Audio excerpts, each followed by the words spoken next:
Good morning and happy Friday from the Environmental Learning Centers of Connecticut. Especially here we have a red-tailed hawk named Finn. So we're going to go a little bit about what type of species this is, a little bit about their natural history, and why we have this red-tailed hawk in captivity. So a red-tailed hawk is a native bird to Connecticut. They're a very common, widespread hawk.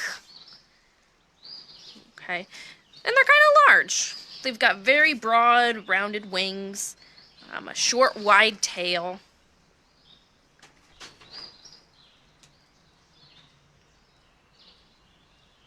Most red-tailed hawks have a richer brown color on the top of their body, while below is pale.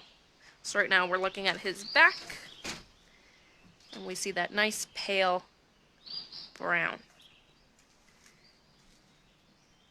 The tail, they get the name red-tailed hawk because the underside continues to be pale, but the flip side, the back side of his tail, is a red cinnamon color. We'll see if he hops over to the next branch and we can take a look at it.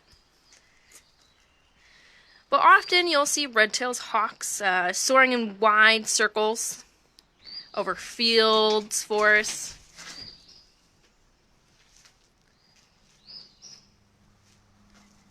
They might perch on telephone poles, fence posts, or the top of trees.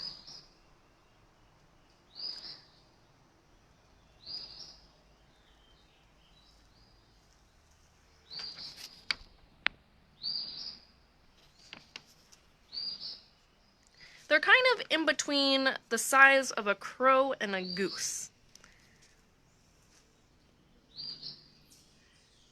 But this animal, since they're hawk, they are a bird of prey. So we can get a good look at his beak.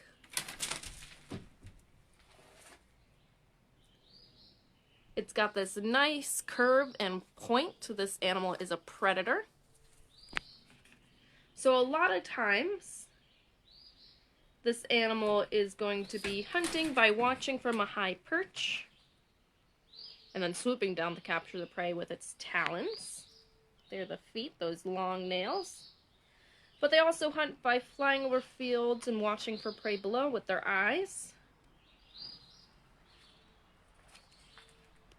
They'll swoop down, grab the prey with their talons, and then carry it away to a perch. Or large prey may be eaten right there on the ground, but since this animal can't hold a fork and a knife, they're going to really use that sharp curved beak to tear it apart. And then they're going to swallow the meat in large chunks. And this might be small mammals, other birds, or even reptiles. So they're going to be eating lots of squirrels, rabbits, voles, chipmunks for the mammals. They can eat birds up to the size of a pheasant.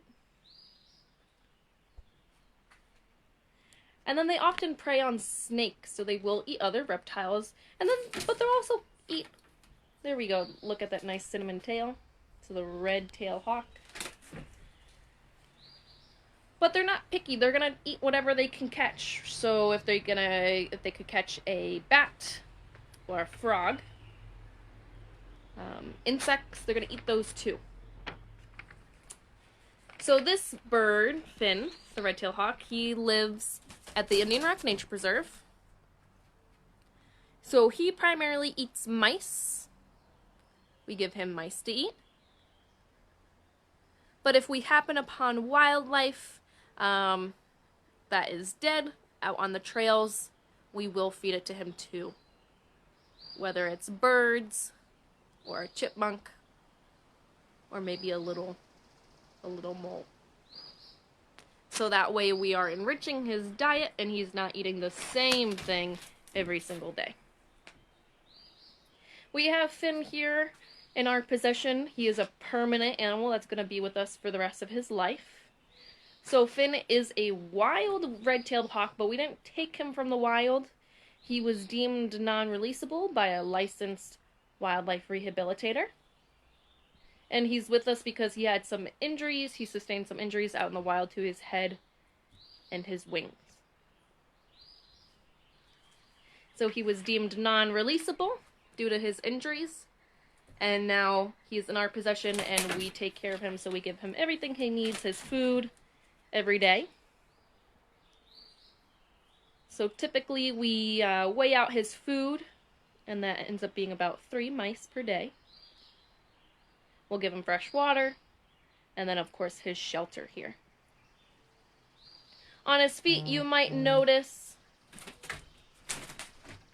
he's got some bands coming down. We call those jesses. And those jesses are for us to be able to have him on the glove, so he is more handable.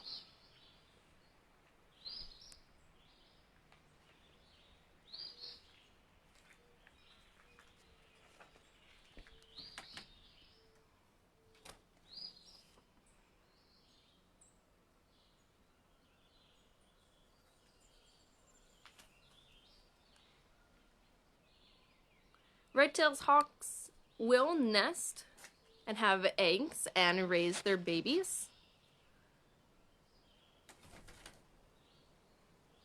So when we have a family of red-tailed hawks, both mom and dad take care of the babies. So mom will lay typically 2 to 3 eggs.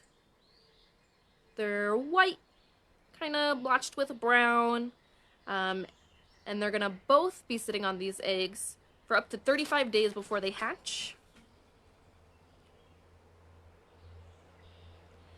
And then typically mom will sit with the babies while dad brings the food. Mom will tear the food into small pieces to feed the babies.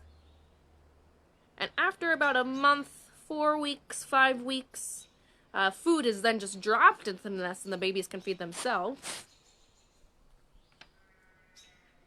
And then a few weeks later, we're talking 6 or 7 weeks after hatching, they're going to start to leave the nest.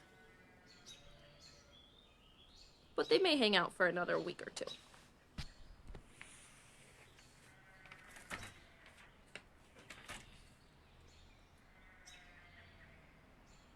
Now that nest that they make is built by both mom and dad. And it's going to be this bulky looking bowl of sticks lined with finer materials. And it's going to be really high up in trees above the ground. Even up to 120 feet up. But they might even make their nest on artificial structures such as buildings. But Finn here lives alone, so he will never be helping to make a nest or a family.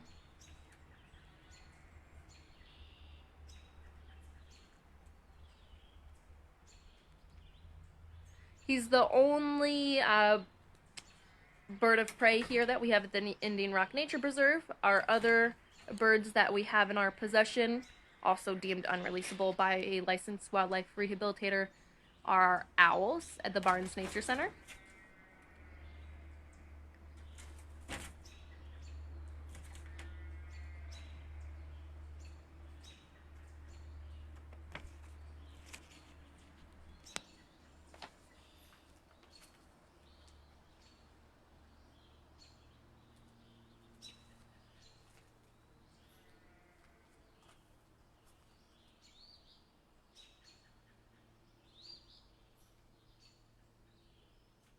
We can see going down his chest, he's got nice striped banded feathers.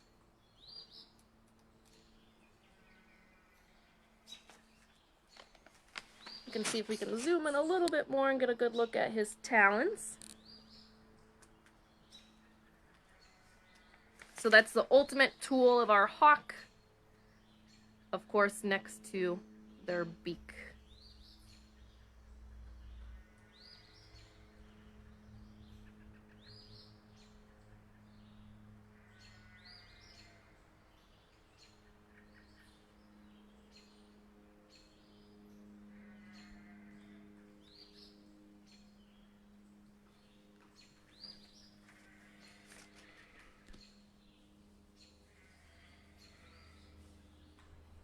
We do have some wild red-tailed hawks that we'll find flying around the Rock Nature Preserve.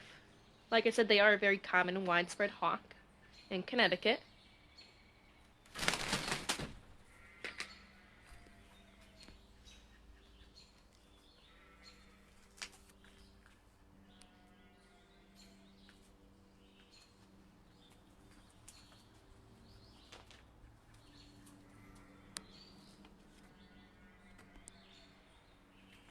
So we have a question for Michael on what happened to him that he is at the Indian Rock Nature Preserve. He sustained some injuries to his head and his wings. He was found, taken to a licensed wildlife rehabilitator, and even after rehabilitation, he was deemed non-releasable. So he would have, to be deemed non-releasable, he would have troubles or extra challenges, heightened challenges to take care of himself out in the wild. So we brought him on as a permanent resident just to make his life a little easier.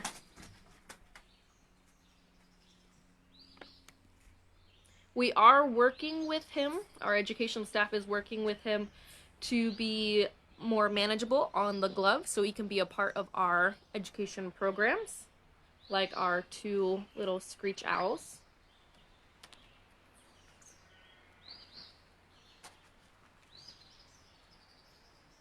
He is a little shy, so he's not quite there yet, but we are working with him and hope to incorporate him into our education program soon. So that way he can kind of be an ambassador for his species, teach about wildlife rehabilitation,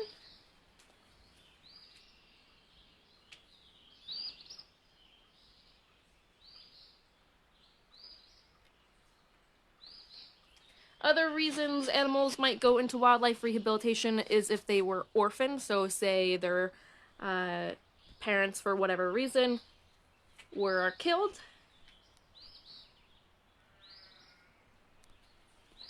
So babies may have to be taken care of by people. So a lot of times when we have an animal come into wildlife rehabilitation, it's because they've been injured or orphaned. And the ultimate goal is to get them back out into the wild. But just sometimes that doesn't happen.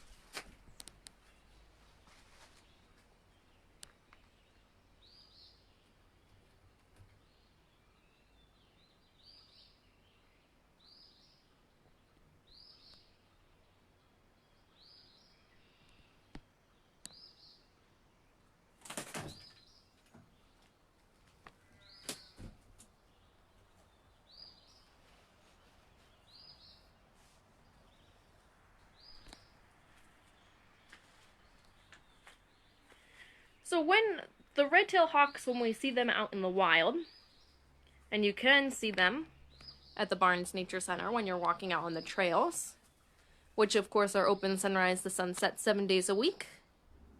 When they come out, you might notice that a lot of the other wildlife, so say the songbirds that are in the forest, get really quiet.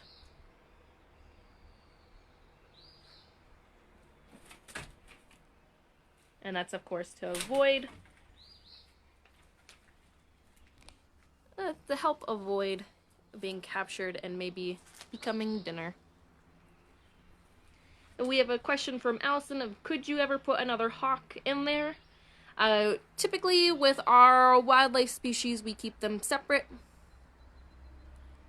So if we had another permanent residence come on the Indian Rock property, we would have to build a separate enclosure for them. And that's, of course, to give them their own space, their own resources, their food, water, shelter. Remember, they are wild animals, and typically wild animals establish territories. And they may not be social animals.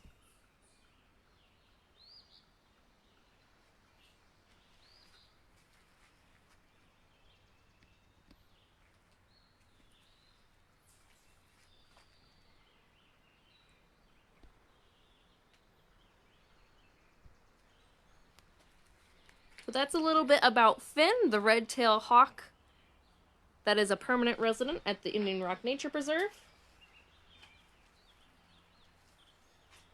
So at the Barnes Nature Center, the building right now is closed, but the trails are open. But when the building opens back up, you can visit the Barnes Nature Center and see some more permanent residents that are wild animals, our 2 eastern screech owls and our barred owl.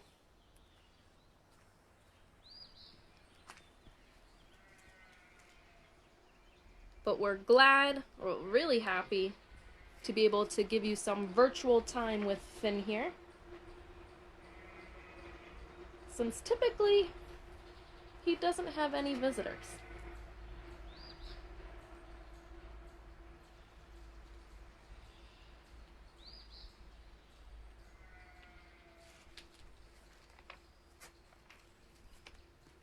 If you have an environmental topic that you would like us to cover on one of our Facebook Lives, you can comment below on this video or Facebook message us on the Environmental Learning Centers of Connecticut Facebook page.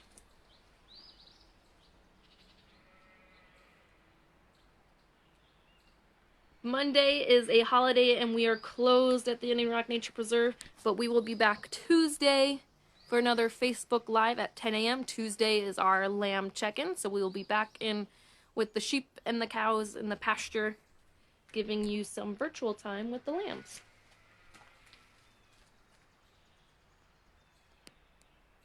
But thanks for tuning in today, getting some virtual time with Finn, the red-tailed hawk. And we hope that you'll tune back in on the Environmental Learning Centers of Connecticut Facebook page at 10 a.m. on Tuesday.